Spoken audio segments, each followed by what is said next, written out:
Sadhu. Um, I think we're now on time. Shall we begin, Luang Por? Sure, please. Okay, right. Brother Wenjie will do the leading today. Greetings, everyone. We'll begin the session by first paying respects to Luang Por. Bow.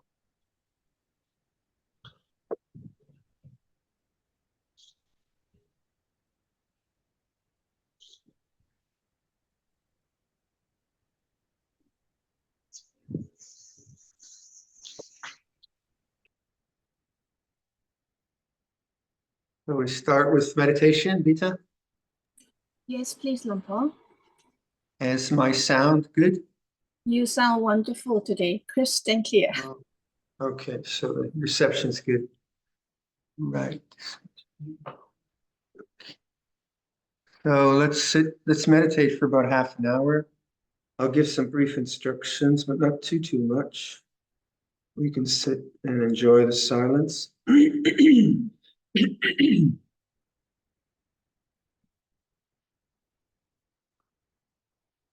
So find a posture which is firm and comfortable, so you can stay relatively still for half an hour. So if you're on a chair, plant your legs nice and firmly. If you're sitting on a cushion, make sure you're balanced right, left, forward, and back. And just take in the atmosphere of the room you're in, the sounds, the temperature. So you're awakening to how it is for you in your space. And this is a kind of receptive awareness, just noticing how it is. And as soon as you do that, notice that your mind comes to silence. You're not commenting, you're just aware. Notice the silence of awareness.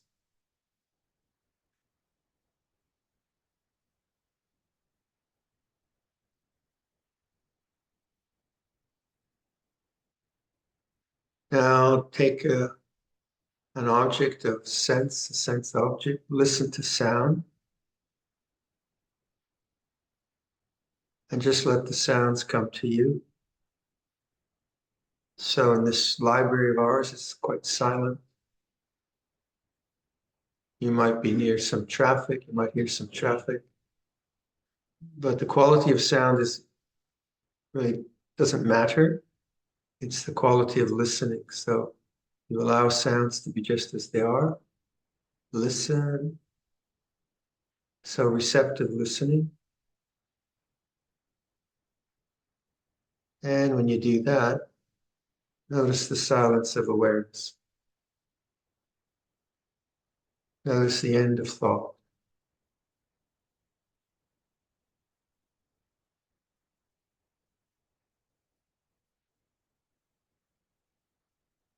Feel the muscles and sensations in your face. Let those become conscious. So don't look for any particular sensation, just let face arise into consciousness through attention.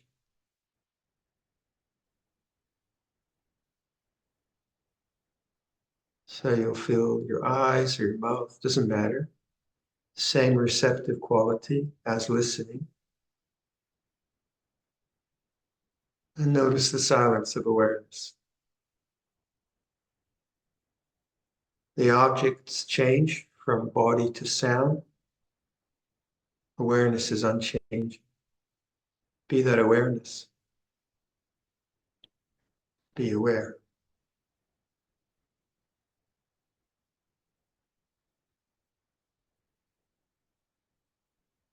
Bring your attention from the face to your throat. Feel your throat. Let the feelings in the throat become conscious. So don't concentrate on the throat, but just localize your attention around the throat. And just let whatever's there to come into consciousness. So awareness is still very open and receptive. Feel the throat.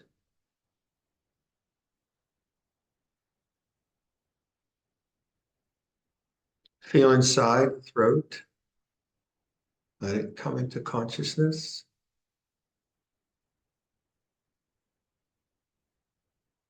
If there's something there, something strong there, nothing there, it doesn't really matter.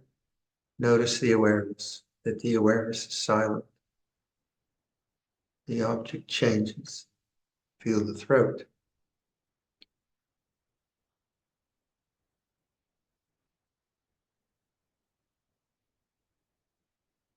Come down through your throat to your chest, middle of your chest.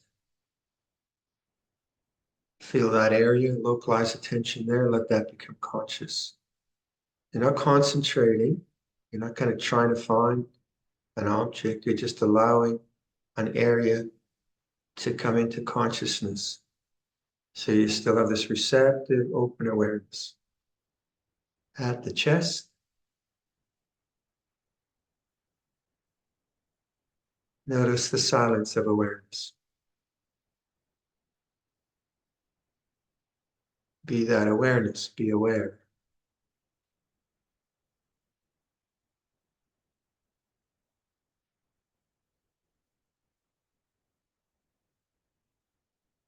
On the in-breath, allowing attention to rest at the chest. Welcome an in-breath. This is developing an attitude, welcoming the feelings at the in-breath, and then relaxing on the out-breath.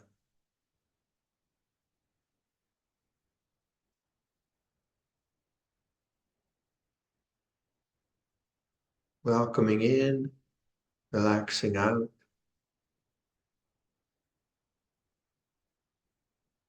So the awareness is very open and receptive. Body is moving.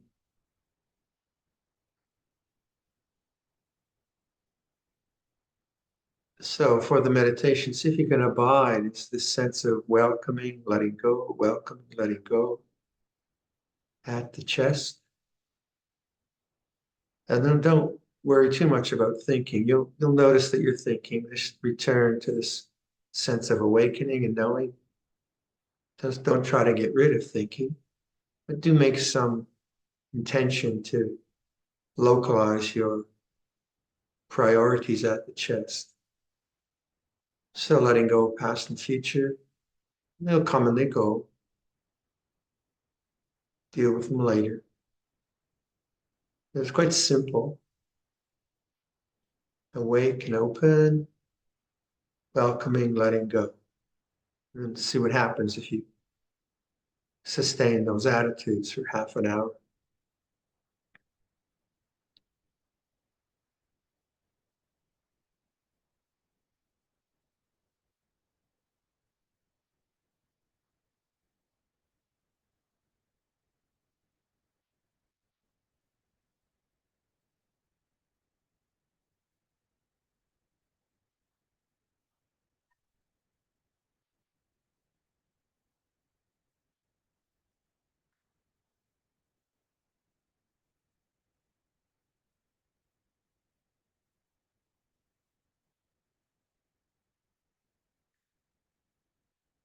Okay, let's stop there.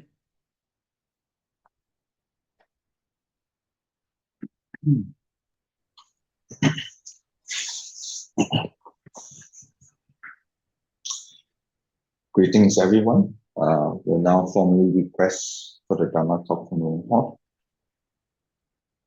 Call back up.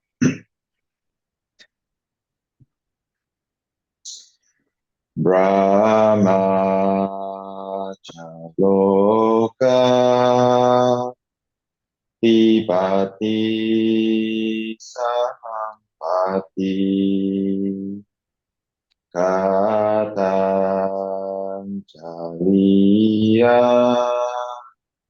Tiwarang Ayachata Santi Dasata Araja Kajatika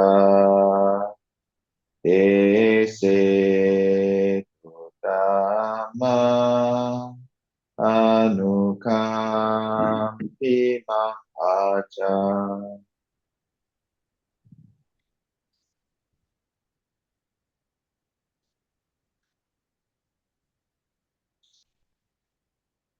Namo tassa bhagavato arahato sama sambuddhassa. Namo tassa bhagavato arahato sama sambuddhassa. Namo tassa bhagavato arahato sama sambuddhassa. Buddhang dhammang sanghang namassa. Hello everyone from Malaysia, from Melbourne, from Perth, Gobi from the UK, and so on and so forth. Hello, nice to be with you. Here in Tisurna, it's a rainy evening. Autumn is with us. The leaves are turning red. Days are warm, the nights are cool. So it's nice to be here.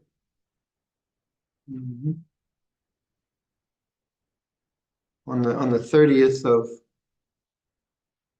September, Canada has a new national day called the National Day for Truth and Reconciliation, which has been, I think, 4 years now.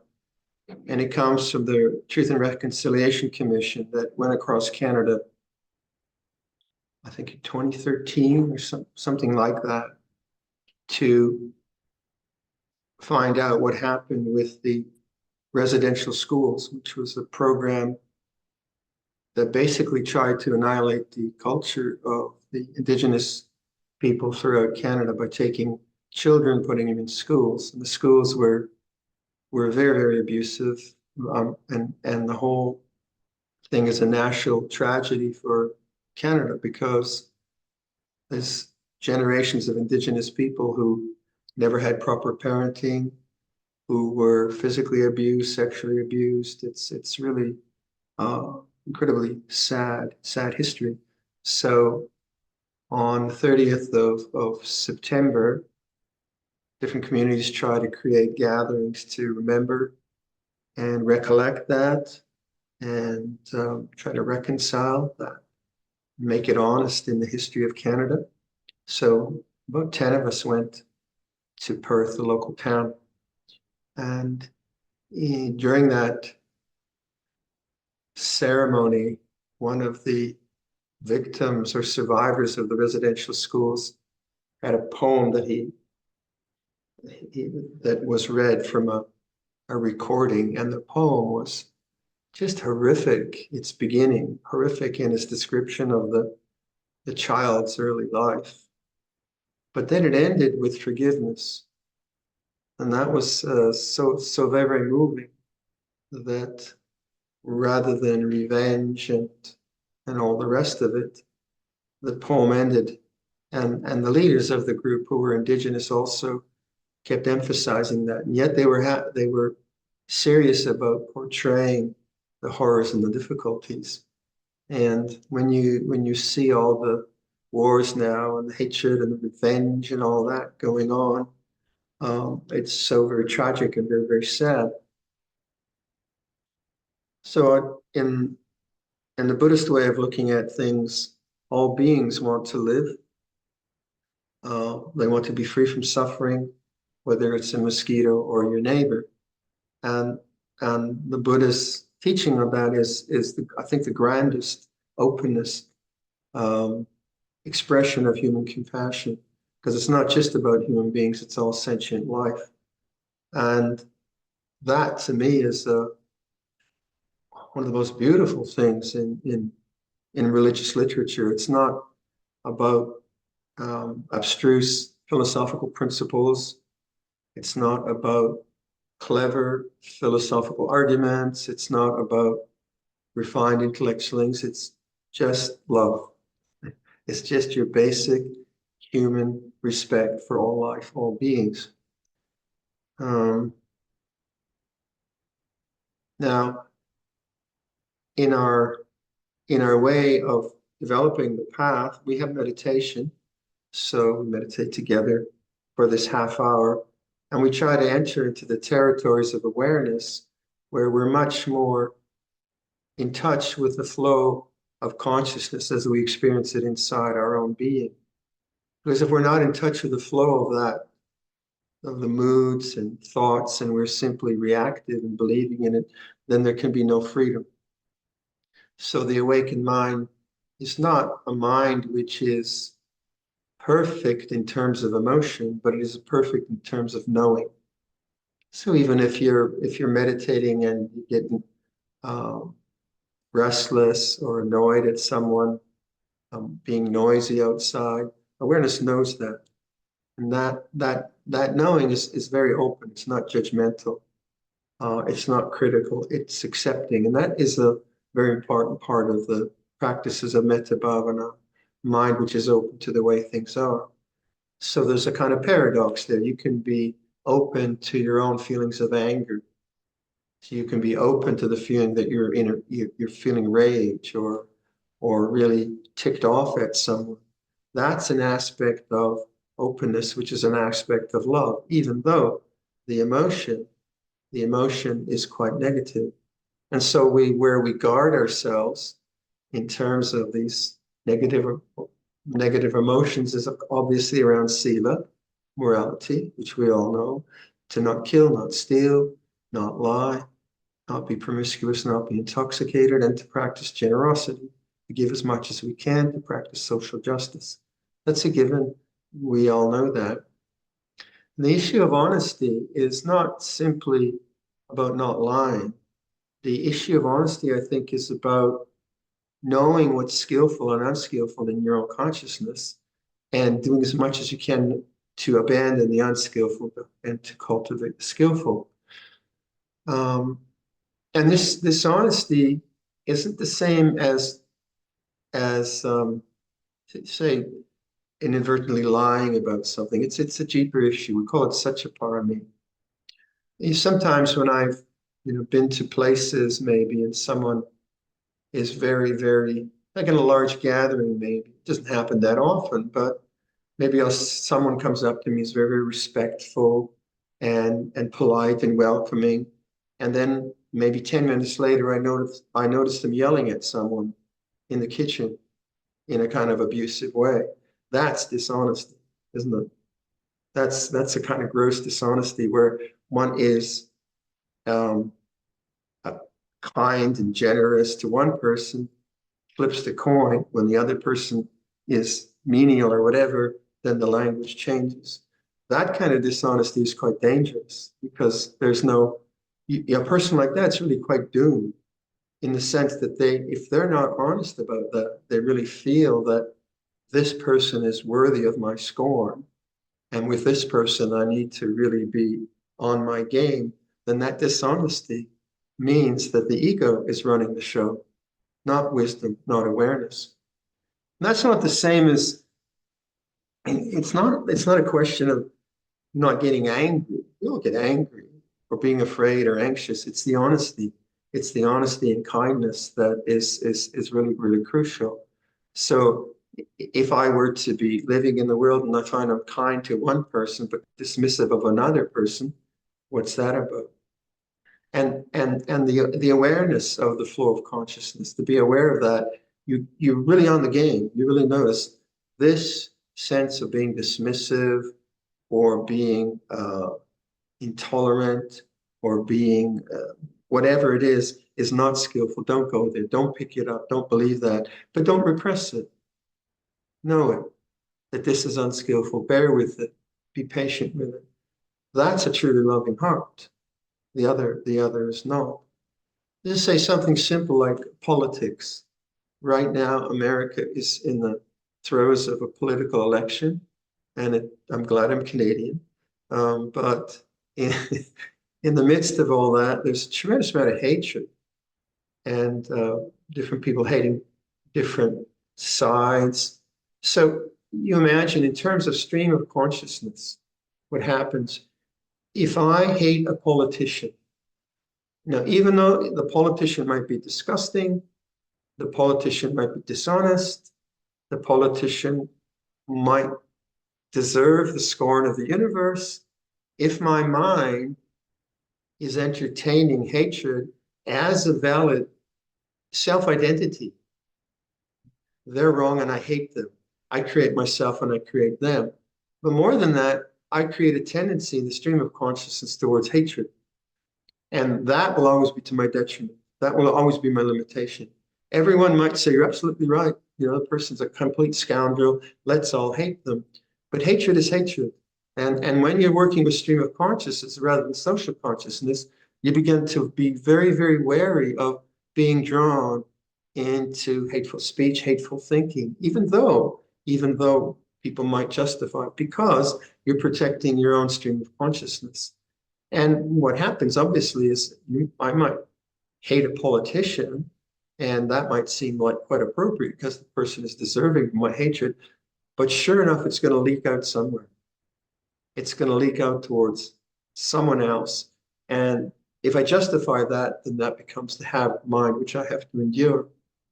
And it's doubly sad, it's doubly tragic, because hatred itself is a form of deep suffering, but also it prevents the possibility of realizing transcendence, the kind of deep background peace and love, which is our real home, I would say, because the mind is now caught in the foreground of hatred and judgment, etc., etc. Now that kind of hatred is not the same as getting angry. You know, someone presses your buttons, you get angry, you're tired. I don't think that's a big deal myself. Hatred is a different, deeper problem. The awake mind then is both awake to social responsibility. So there are boundaries of speech, not lying. There are boundaries of action, killing. There are boundaries of restraint around intoxicants and so on. And that's fairly straightforward, but it is a protection. It is a protection. I've met people who have had really strong practices, and then they get lonely, and then they don't have anyone to talk to, and then some form of promiscuity comes in, or some form of use of marijuana or alcohol, and the whole thing falls apart. And that's a slippery slope to tremendous regret and remorse. So the precepts are really good boundaries for being aware of what's appropriate, what's inappropriate. They're the safety net. And then the other, of course, is a heart of generosity. So I'm the recipient of so much generosity, right? Wherever I travel, wherever I go. And that heart of generosity is one which expands into being aware of all beings, that all beings don't like to be ridiculed. No being likes to be belittled. No being likes to be yelled at. All beings like kindness. All beings like to be cared. No one likes to be made fun of in public. No one likes to be shamed. And that kind of consideration is a deeper generosity, I think, that we all try to live up to. We all work towards that. And it's a good one to hold up as a standard. We can't always do it. We yell at a partner and say sorry about that, mea culpa, and we lose it. But just the general tone is that if someone says something to me which is hurtful, Buddhist ideas, I said, well, that hurt that I feel, I will try not to inflict that hurt on others. That's a really beautiful principle. And I think of the indigenous people, forgiveness. Somehow this group of people portray the horrors that they went through, and they come out of it. The only hope is forgiveness. It's the only appropriate thing to do, because it's about my heart and my mind. So when someone, like someone in a work meeting, shames you, or someone belittles you, or someone betrays you behind your back, these are human things. They hurt terribly. We are sensitive beings, but when that happens, the mind wants to go to revenge. Sure, it might yell and scream, but if one can go to, yeah, this is pain. This is the pain of people betraying and say, I will not inflict that on others. That is a shift of consciousness. That takes a lot of mindfulness. That takes a lot of wisdom to do that. And it's for my benefit most. If I don't do that, and I go to revenge and all of that, and the gossip of revenge that people have, that's not to my benefit at all. It might be entertaining. It might feel good to do. When we live a life of impeccability and goodness in that way, again, it's not a demand that we're perfect. This is a kind of mistake people make. They think, well, I always should be nice and I always should be grateful. But life isn't like that. Sometimes you're not grateful. Sometimes you're upset. But it's the overall intention. It's the underlying satchiparami and the love of the heart not to harm any being, not to harm yourself or others. So what comes out of that, of course, is more and more a renunciation of those impulses and stream of consciousness which are harmful to oneself and others. And by renunciation, I mean, we don't deny their existence, but we don't encourage their existence. We don't enforce their existence. We don't reinforce them through thought and division and so on. And when we do that, the sense of separation and alienation begins to lessen. There's less fear, there's less remorse. And these are obvious things, but it's good to kind of remember them. And that is the basis, actually, I think, of transcendent practices. You know, when we talk about transcendent practices, we just finished a 7-day retreat outside of Ottawa in Arnprior, which we do every September. And the group of meditators, most of them I've known for 10, 20 years. We're very good friends and quite committed practitioners. And there I can talk about like transcendent principles, like the Buddha's statement that there is the unconditioned, the uncreated, the unoriginated, the unborn, the deathless. If there were not the unconditioned, the uncreated, the unoriginated, the unborn, the deathless, there would be no release from suffering. These are very high teachings, but they are important because Buddhism just isn't just about being good, but goodness is its prerequisite, I would say. If you can't be good, then transcendence is going to be far, far away because your mind will be full of regret, remorse, and the politicking of human society and all the manipulation that human beings can get up to, etc., and the gossiping and all of that. But if the heart then really abides in an attention towards goodness, intention towards benevolence, then remorse falls away, regret falls away, friendships are enhanced. And then the mind has a kind of stability, not a stability of some extreme meditation practice, but the stability of goodness. Goodness is a stable thing. Compassion is a stable thing. Kindness is a stable thing. Generosity these are stable mental states, foundations for enlightenment, as opposed to anger or resentment or revenge, all those things. Those are not stable. They're very alive with ego, with self, with thinking. But a heart which just knows like here we have two kinds of squirrels and chipmunks and bats. So and mice. I don't think we have rats. So we have many kinds, and beavers. They're all rodents. And they're all cute until they go into your hut, and then they're not cute, but that's another story. But just being able to be open-hearted and look at a squirrel, what does that take? That takes a mind which is not preoccupied with anger, which is not preoccupied with politics and manipulation, and that takes a mind which is not preoccupied with remorse and regret and revenge. And there's the beauty of the squirrel, right? There it is. So the world becomes more and more beautiful when one has the chance to abide in goodness. As I say this, I think of Gaza, I think of Lebanon, I think of Ukraine, I think of the starvation in South Sudan and the horrors of all of that. What is one to say? I don't know. I have no idea what to say. But I know for myself, I have an opportunity. I know anyone in a good society has an opportunity to both help in those larger conflicts if one can, through whatever resources one has, in whatever ways one can personally, but also one has an opportunity because one has good birth, to be able to live in society which is moral and wholesome and has some social justice. These are fabulous things in human history, aren't they?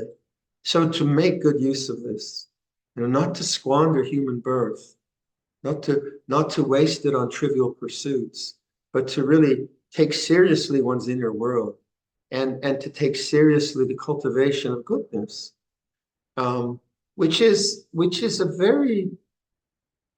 it's a very rigorous practice. It's not just sitting on a cushion. Maybe I could convey to you a rigorous practice of a friend I have. I don't think he'll mind me talking about it.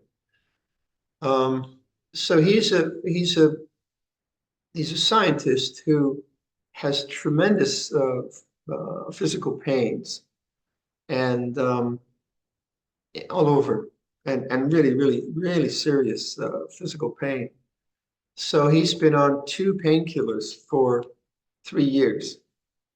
And the results of those painkillers are and he's a meditator, he's contemplative. The results on his mind are very confusing. And the fog, the mental fog, and yet the pain is so deep, he's had to use them. So now he's been trying to slowly wean himself off these things. And he's been keeping a journal. I've been talking with him a lot as he goes through this journey.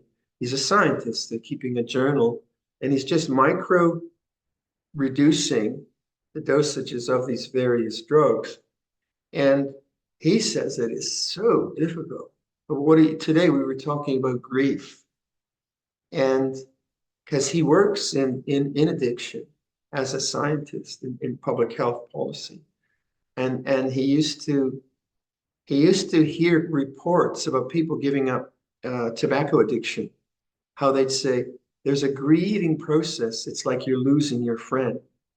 He could never quite understand that. Now he understands it.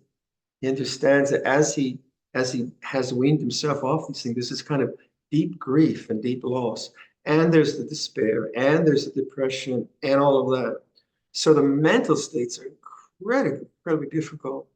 And his practice is the buzzer practice. He's brilliant. This is just brilliant. He's got a little buzzer that he clips to his shirt collar. So it's very prominent. And this buzzer buzzes according to a preset time. And it vibrates and has a bit of a buzz in it. And what he does, he sets this buzzer to 45 seconds. 45 seconds.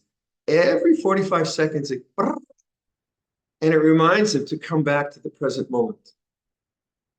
The delusions of going off of these drugs are so powerful and so overwhelming that he says if he didn't have the buzzer practice, he wouldn't be able to do this hard work that he's doing.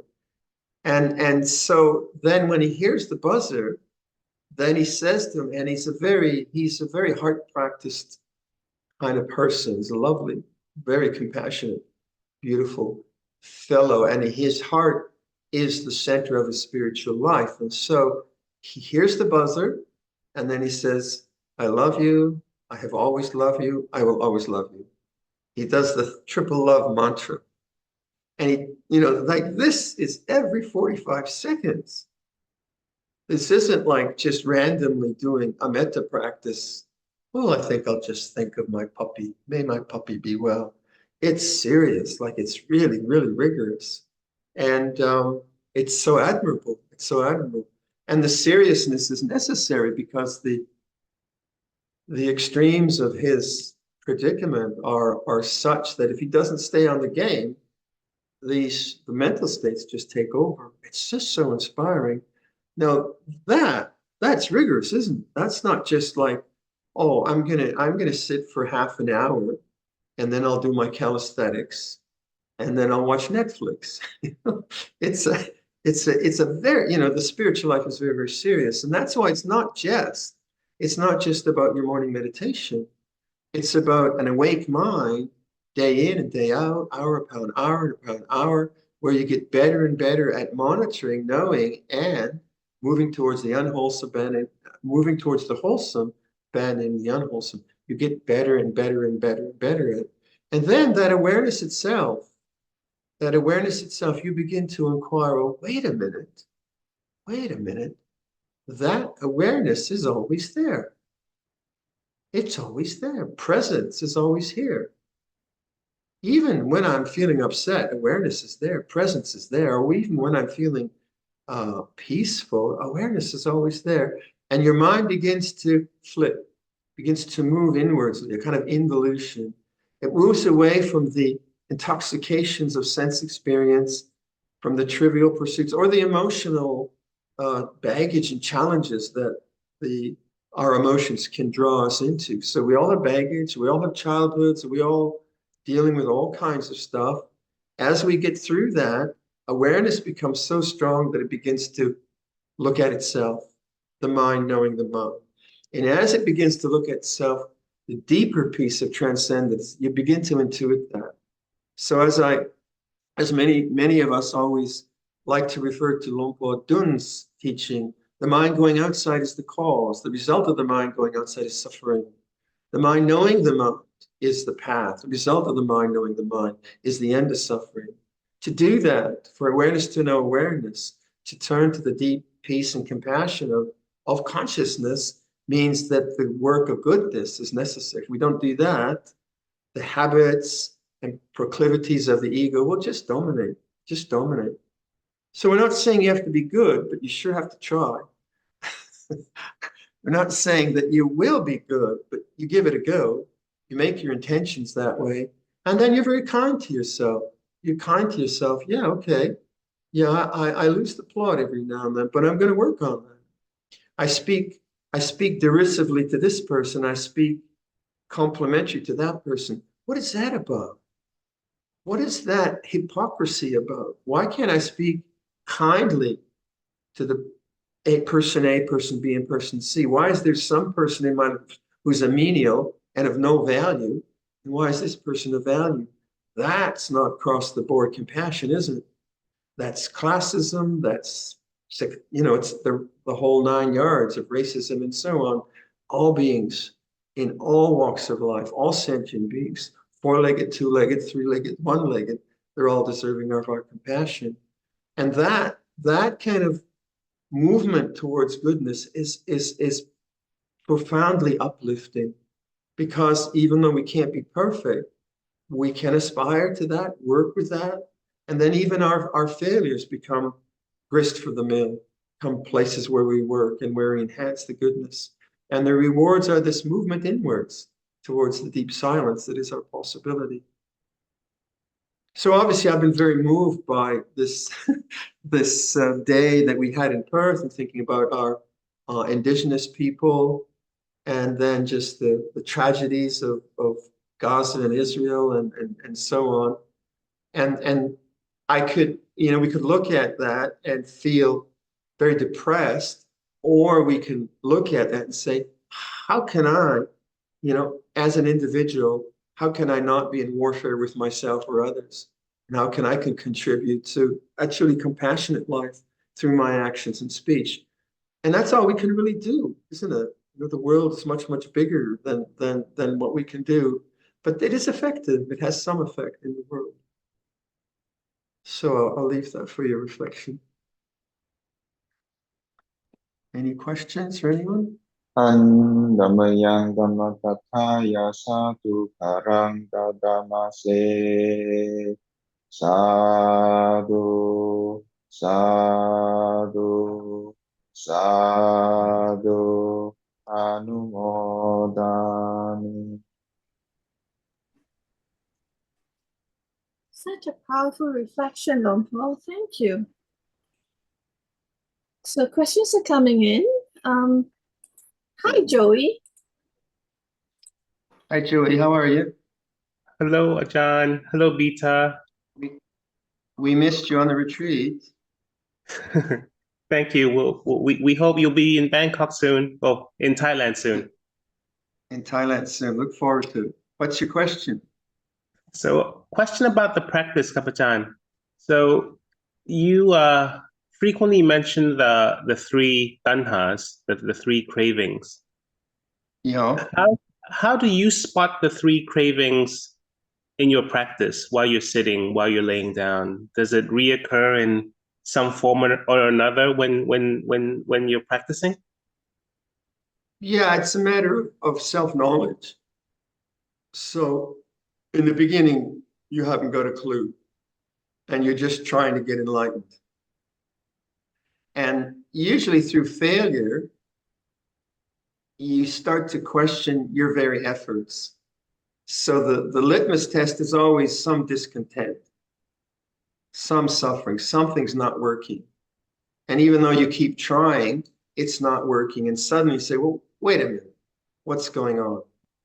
And that wait a minute, what's going on is the awakening to discontent, which is the first noble truth. But it's not a formulated thing, that you're getting from a book. It's your own introspective honesty. You're really trying. And then it's just not working. And then something about just making effort, you stop. And well, what's going on? What's actually happening? Then you start a kind of process of self-edification where you understand that actually the moods of the mind that you experience aren't that varied. The desire for distraction is actually one kind of desire. The object of distraction are, they're myriad. The desire to get rid of is actually just one kind of feeling of resistance or self-judgment. And you get pretty good at knowing that, even though what you're resisting. And so it becomes a kind of, how Luang Por Viradhammo uses intuitive awareness? He uses that strange combination. Well, I think it's like sati sampajanya. Such sampajanya is a kind of growing of intellect, wisdom, understanding, not just from the texts, but from your own experience, trial and error, your own experience. Because if it doesn't work, you're going to have to go back and figure it out, and only you can figure it out. If you perceive meditation as trying to hold the mind on an object and have it peaceful by just suppressing everything, well, then that's a different ballgame. But what we're talking about is the awake mind, which is not really choosing an object as opposed to other objects. It's a transcendent knowing of the movement. So the teachings are on anicca, to actually know change in an emotion as it arises, to say, what's the changing nature of this? Takes you to the unchanging. So say like anicca sanya, if you just take it as a philosophical agreement that Buddhists have, everything's changing, that's useless. So what? But if you actually feel rage, right? You're really angry at some injustice in Bangkok, say, and you're really feeling that, and you can say to yourself, what's the changing nature of this? You're in the territory of sati sampajanya. If you then feel, well, I shouldn't have rage, may all beings be well and happy, then you're in the territory of vibhava tanha, trying to push away. So something like anicca sanya is profound if it's used profound, rather than just as a cultural agreement. Oh, the weather's changing, it's all changing. That's just silly, isn't it? And we all do that. I do that. I'm silly. But in terms of the dukkha or the objective experience you have, to say, how is this as a changing thing? All of a sudden you're in the perspective of the witness, knowing sati sampajanya. So it's really taking the teaching as intelligently rather than just culturally. It's not just an agreement, right? Because that's just doctrine. And then you're just trying to fit your mind to some kind of doctrinal correctness, and everyone agrees with it. It's much more interesting than that, much more interesting than that. Just a short follow-up. I remember you always trying to explain kama tanha as our desire to go shopping. And I find that really fascinating. So every time I go shopping, I'm like, oh, I want that. That's kama tanha in action. What about bhava tanha and vibhava tanha? How does that manifest itself while we're sitting? Well, kama tanha also is like consuming. So when you're thinking, you're consuming thought. And thought is like potato chips. I bet you can't just have one. Right? It's that way. You know, some really clever thought of what you're going to do comes up, and then, oh, that's good. And then you eat another one, and then 10 minutes later, you hear the bell. So kama tanha is about consuming sense experience. For me, I mean, that's just the way I work. I work with it. Bhava tanha is simply trying to get something. So as a meditator, maybe I read Luang Por Liam's Enlightenment piece. Boy, did that create a lot of bhava tanha when I first read it. Right? I mean, I want that. And that's why I signed up. So then I read that, and then I try furiously to do what he does, and I just have a seat, I just collapse and because the whole attitude's wrong. It's not aware. It's full of I want that.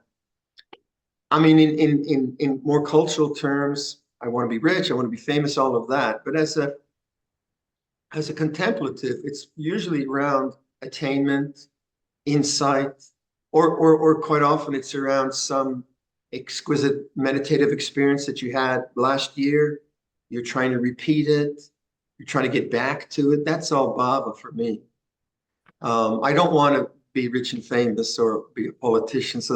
But I could see like, I want a Lexus rather than a Toyota, or, that kind of stuff. But for most of us, that's not a problem. And then vibhava is just the resistance to pain, the resistance to fear, the resistance to loneliness, the resistance to being insulted, the resistance to the horrible memories you have of having hurt someone, all of that we have, not knowing it as it is, trying to get rid of it. And that's very profound, very, very profound. So if you take Luang Por Sumedho's suggestion, it's like this. That is a profound statement of non-desire. And to come to the purity of that, it's like this, is actually quite difficult. To come to the sense of silence that word is engendering. So if, and as a meditator, you intuit where you resist stuff. And then, then you welcome the stuff you resist, because from intuition, that's your habit. And the other, you kind of have a sense of wanting to get something. And then you say to yourself, nowhere to go, nothing to do. So you develop the language of balance, but it's very individual, very individual. Thank you, Kapachan. I like the quote, "Thinking's like potato chips." I'll take that to heart. Thank you, Kapachan. Okay. Thank you so much, Joey, for your question. It feels like Sister Ajita. Yes, it feels like watching a movie and eating popcorn, Luang Por. That's what it is. But you are consuming it, and it is consuming you. Yes. Sister Abby, can you hear me? Good. Yeah. Yes, go ahead. Good. Luang Por, I Sister, understand. nice to see you. Luang Por, I understand that you have had like experience of taking care of your mom. So may I kindly, I want Luang Por to share like advice and tips of doing so, because sometimes when you are caring of your own aging parents, how do you manage like your own emotion in the middle of like your physical tiredness, and then you have your own emotional baggage from your environment as well as your childhood baggage from your own parents? So like you kind of like remember, so when you're doing your care, you want to give your best, and like you don't want to be impatient, you don't want to be like feeling angry when you're doing it, you want to forgive whatever they're saying at those times. So how do you manage all of that and still be able to care for your parents? Thank you so much. Well, I think the fact that you're very honest is the first step. That first of all, you're honest to know that we do have baggage from family. And that is just as part, like it's like if you get annoyed at a parent because they were rough on you as a kid, that's part of their karma too. So it's not exactly payback, but you can see that's just the way life works. So you do your best, but I think most important is that you get enough space to process what's coming up, both from your historical perspective and your present engagement and exhaustion. If you don't get enough space, you're going to get in trouble, because then you'll just get reactive. So that's either getting people in as respite care, getting away for a while, or having a private time. So private time every day is terribly important. If you're caring for someone 24/7, you have to have people helping you. You can't expect to do that all the time. So hopefully relatives have some money and they bring someone in. So I found with my own, I had no issues with Mom, and we were really good friends, and she had no dementia. So it was really quite easy that way. So my exhaustion was simply physical, really. I did get a bit annoyed at my brother for not helping more, but that wasn't that serious. I hope he's not listening. I'm sure he's not. But I mean, everyone has that, right? All the brothers and sisters, oh, she's doing it, I don't need to do it. You're tearing your non-hair out. But you just, as long as you're honest about that, and you're not demanding that you are perfect, and you learn how to just get away from the scene and let that be what it is, then you're refreshing the mind with awareness. If you're not doing that, then it just starts to build up. I don't know about you, but I don't know if you have a space to go walking there. I would go for a 2-hour walk every day because Mom was okay. And I just walk for 2 hours, winter, summer, whenever. And that was incredibly important, just walking and walking and walking. And then I developed Yoga Nidra, developed lying meditation, because in like the latter 5 years, I was getting quite hypervigilant. Not that Mom needed care 24/7, but I was always afraid she'd fall. So I developed Yoga Nidra, the capacity to meditate lying down. That was really good, very refreshing, even though I was a bit hypervigilant. So these are the kind of tools I evolved. But I think your honesty is very encouraging. But to realize that your buttons are going to get pressed, right? And you're going to lose your cool. And people will say, oh, but you're a Buddhist nun, you shouldn't be doing that. And then tell them to drop dead and get real, because you are a real human being. But people do that. Like, someone in the family will be keeping the 5 precepts. The rest of the family won't. The person keeping the 5 precepts will get angry, and they say, you can't do that, you're a Buddhist. They themselves would get angry. They kind of say, you can't do that, you're a Buddhist. No, you're a human being. And to realize it's not you doing it. You're not getting angry deliberately. It's just the karma of an emotional body which is tired, a mind which is tired, you have nerve ends. So be very, very careful not to get into self-judgment, self-criticism. Just keep saying, well, I'm doing the best I can. I really am. Say that to yourself, to your mom. Keep that mantra. And if you want, do that mantra. I love you. I have always loved you. I will always love you. Bring up that deep intention, and that deep intention goes beyond I. When you just keep doing that, I love you, I've always loved you, I will always love you, it kind of permeates everything. It's just not about me.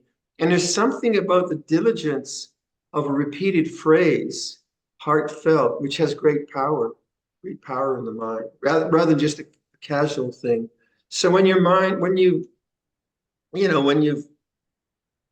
yelled at someone in your family and you've said something inappropriate and you go away from it, then your mind will say, you idiot, you're terrible, bad nun, and all of that. Then you say, yeah, but I love you, I have always loved you, I will love you. Change the mantra, because the mantra of self-disparagement is just another habit. The mantra of perfection is another habit. That's just the way the mind is conditioned. So you start to change the mantra, change the habit, to sincere, yeah, okay, I'll try to be more careful, mea culpa, I'll try to be more careful, but I love you, I have always loved you, I will always love you. And you can see that then in stream of consciousness, what's going now is less anger, because self-disparagement is still aversion. You know, whether I hate myself or I hate others, it's still aversion. It's still unskillful. So you take responsibility for your mistakes, but you keep moving towards compassion, compassion, compassion. And then it's a beautiful vehicle for developing compassion. It really is.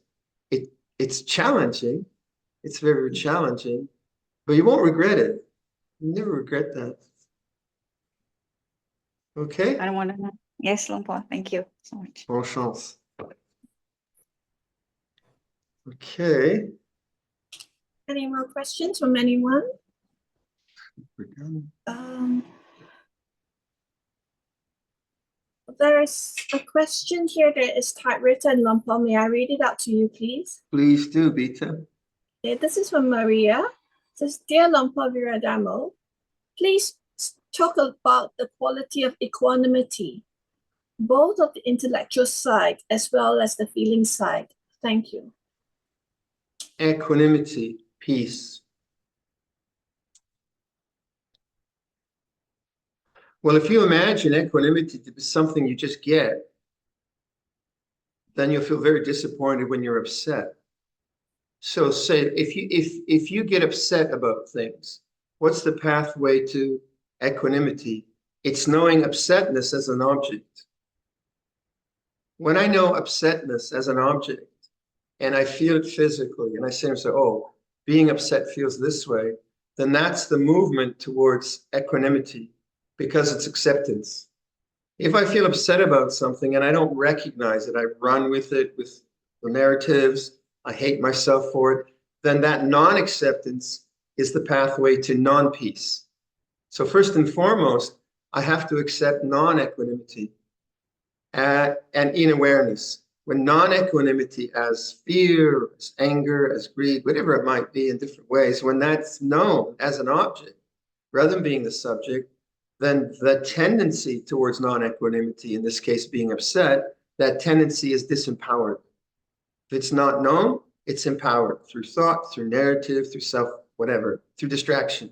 But if I really know it, oh, upset feels this way, and I'm willing to bear with it with patience, patience, patience, patience, patience, then what happens to the stream of consciousness? The stream of consciousness no longer is empowering upsetness, and that upsetness begins to go to cessation, to the end, to peace. And so equanimity has a possibility of being there quite naturally, because the tendencies towards non-equanimity are not there. In terms of intellectual, I think intellectually you have to understand doubt as an object.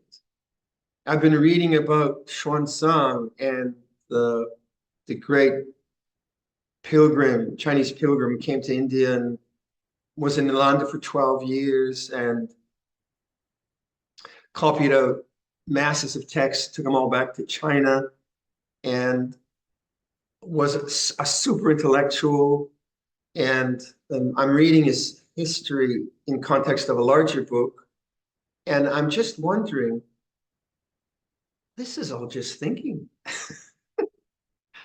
You know, these great Asanga and Yogacara philosophy and Vasubandhu. And I think, I don't know, I read that stuff, I just get confused. So the way I've been taught intellectual equanimity is to know doubt as an object and to go beyond thought. And in the end of his biography, he says to himself, I really should meditate more. And now I don't know if that's true, but I could see someone who is like super brainy, you know, developing these incredibly complex structures and then debating with other people. But that's all just thinking. And thinking is a sankhara, isn't it? It's just an object, a construct. It's made, constructed. So, okay, clever, clever, good, good. But does that really liberate? Does thought really liberate? Because I found for myself what really helped me with Luang Por Viradhammo taught me, no, the third fetter, doubt, is not knowing everything. It's knowing doubt as an object and not needing to have an answer through thought, being able to not know. being able to know doubt as an object that arises and ceases. And that's equanimity, intellectual equanimity for me, because I can't know everything, all the answers. And I've certainly read complex things and thought myself more stupid and less intelligent and felt inferior from having read those things. But that's not equanimity for sure. So does a lot of thinking lead to intellectual equanimity, or does it lead to more thinking? For me, it led to more thinking. Luang Por Chah said, stop reading. 5 years. Give it up. 5 years. That's my character, maybe. Some people say, you're illiterate, Viradhammo. That's fine. But there is something about always needing to think, which is not equanimous, which is not peaceful. And remember that thought is an object. It's a sankhara. And what is Nibbana? Nibbana is asankata. It's not constructed. It's not made. It's not formed. It's unconditioned, right? If you understand that language. So how could my attention always on a sankhara, on a thought, on something that's constructed, show the asankata, the unconstructed? Wouldn't that be the problem? That my attention is the wrong place? Isn't that the problem? But when I know that a thought is a thought, it's an object that arises and ceases, a doubt is a thought, comes and goes, what is it that knows that? What knows that is asankata, unconstructed. And that's the doorway to the deathless, not more thinking. Yeah, that's what I think. Anyway, that works for me. It's quite practical. So that's, I would say, if you're talking about intellectual equanimity, it would be, when can you use intellect? When is it skillful? But when is it limited? Where does intellect fail? In what area? It has to fail in terms of the unconditioned. So for me, the language of liberation is silence, not analysis. Silence. And you notice how difficult silence is. How difficult it is to maintain a silent, open mind. That's a challenge. That's a huge challenge. Okay?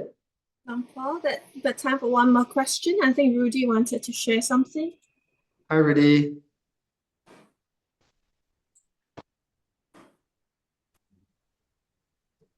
I would like to ask permission to share a few words about the truth and reconciliation with the question. Please do, Rudy.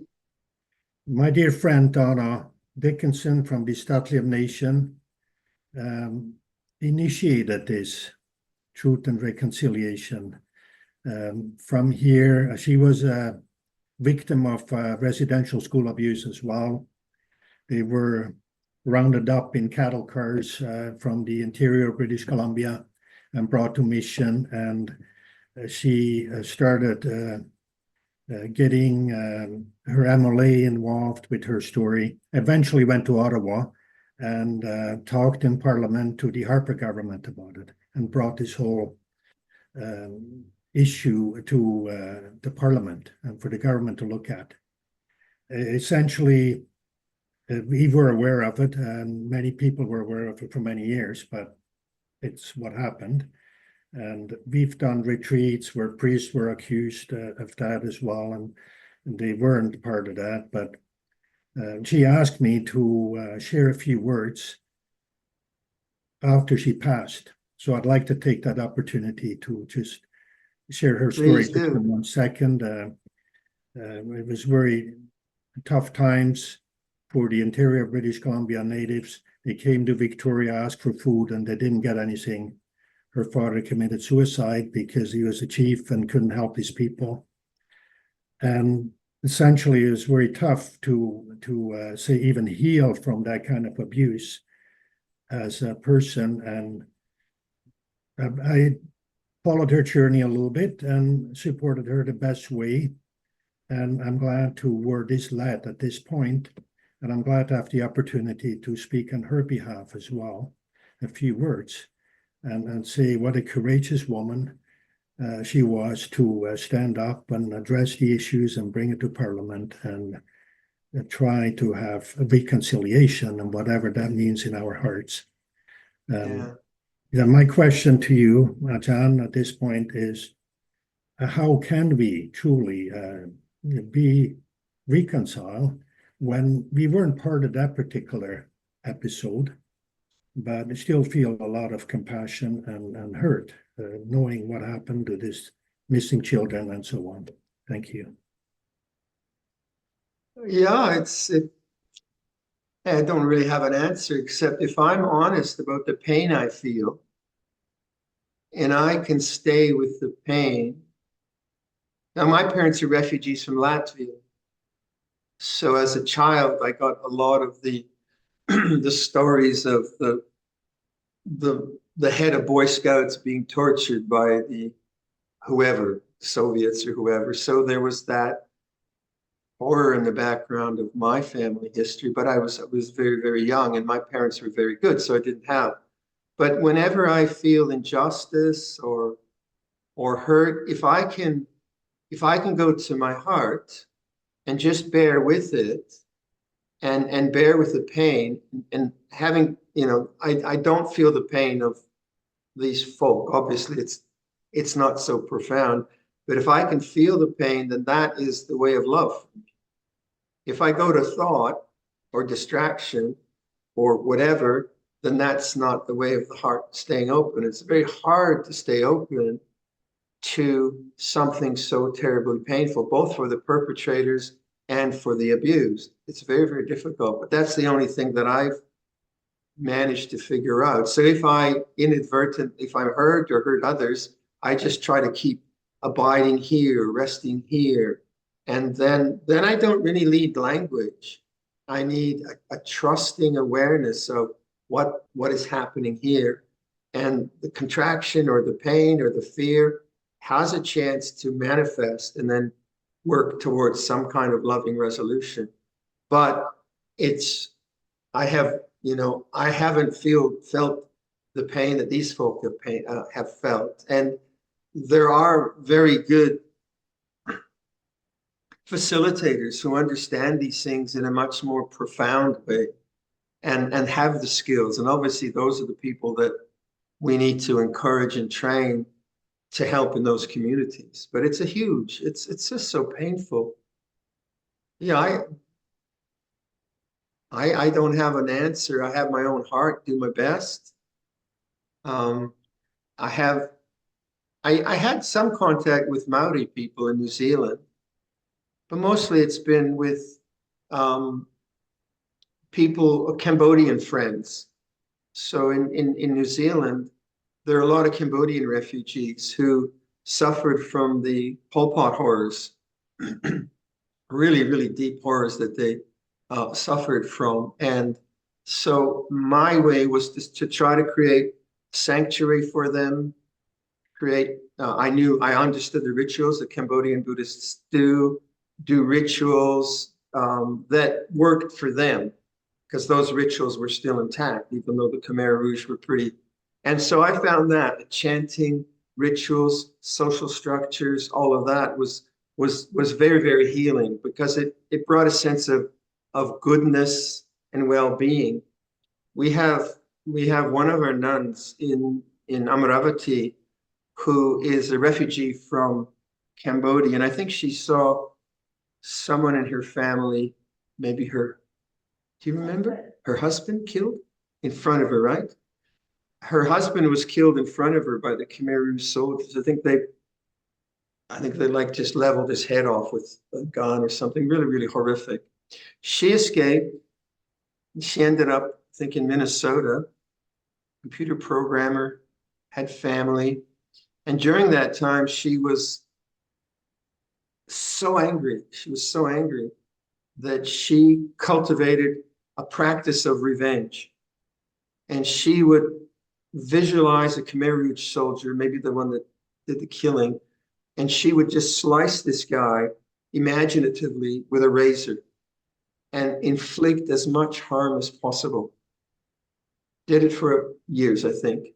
And then, of course, she realized she's killing herself. Then she kind of remembered her Buddhist roots. Then she started to pick up the practices of loving kindness. She started to move slowly to forgiveness. Then, wonderfully, she went back to when Cambodia was kind of normalized. She went back to Phnom Penh and set up a shelter for women. I think a refuge shelter for women, abused women, something like that. And then finally, she realized that all that hatred was still, she wanted to somehow atone for that hatred, which was very natural. And she went up to a zone where there were still, Khmer Rouge wasn't operative, but there were still villages that were rumored to have Khmer Rouge ex-soldiers there. And she went and apologized to some soldiers for hating them. I mean, that was the grandest gesture of forgiveness I've ever seen. It made me cry when she first told me about it. Yeah. So human, there are these levels of human courage and nobility, which we need to hear. You know, we need to hear that that's a possibility, because the other stories of revenge and they're wrong, you know, we hear that so much of that. And Nelson Mandela, his, you know, capacity to forgive, His Holiness the Dalai Lama, those are human possibilities. But then we can't blame anyone, I think, if they find it difficult to forgive. It's not that. It's difficulty is difficulty. Human birth is tough. There's cruelty and there's all kinds of things like that. But thank you, Rudy, for sharing that. And what was your friend's name again, please? Donna Dickinson from the Stop. Donna Dickinson. Okay, thank you so much, Rudy. Thank you. Peter, should we move to the verses on loving kindness? Would that be appropriate? Yes, I think that would be most suitable to close with sharing of the loving kindness. kindness. Get that up on the screen.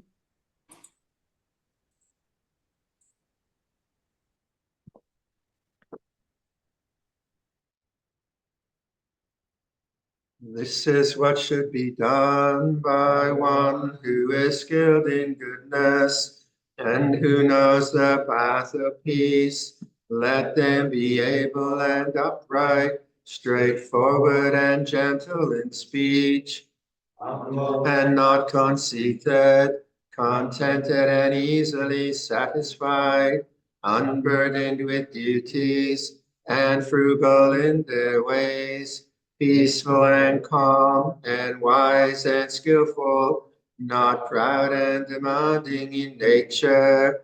Let them not do the slightest thing that the wise would later reprove, wishing in gladness and in safety. May all beings be at ease, whatever living beings there may be, whether they are weak or strong, omitting none, the great or the mighty, medium, short, or small, the seen and the unseen, those living near and far away, those born and to be born. May all beings be at ease. Let none deceive another or despise any being in any state. Let none through anger or ill will harm upon another, even as a mother protects with her life her child, her only child, so with a boundless heart should one cherish all living beings, radiating kindness over the entire world, spreading upwards to the skies and downwards to the depths, outwards and unbounded, freed from hatred and ill will, whether standing or walking, seated or lying down, free from drowsiness. One should sustain this recollection. This is said to be the sublime abiding, by not holding to fixed views, the pure-hearted one, having clarity of vision, being freed from all sense desires, is not born again into this world. And let's, the closing homage. Have you got the Arahang there, Vita? Arahang Samma? No, I don't, but we will do the closing homage. Wenjie will lead the closing homage. I can lead, most people know it. Okay. Yep. Arahang Samma Sambuddho Bhagava Buddhaṃ Bhagavantem Abhivademi. Svakato Bhagavata Dhammo Dhammam Namasami.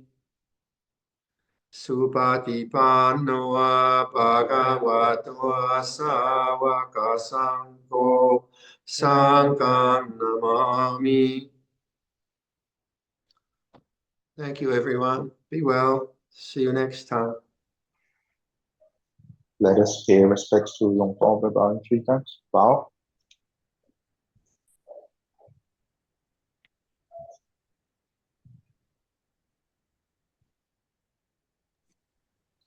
And just a plug here and a shout out for those who are living near Ottawa.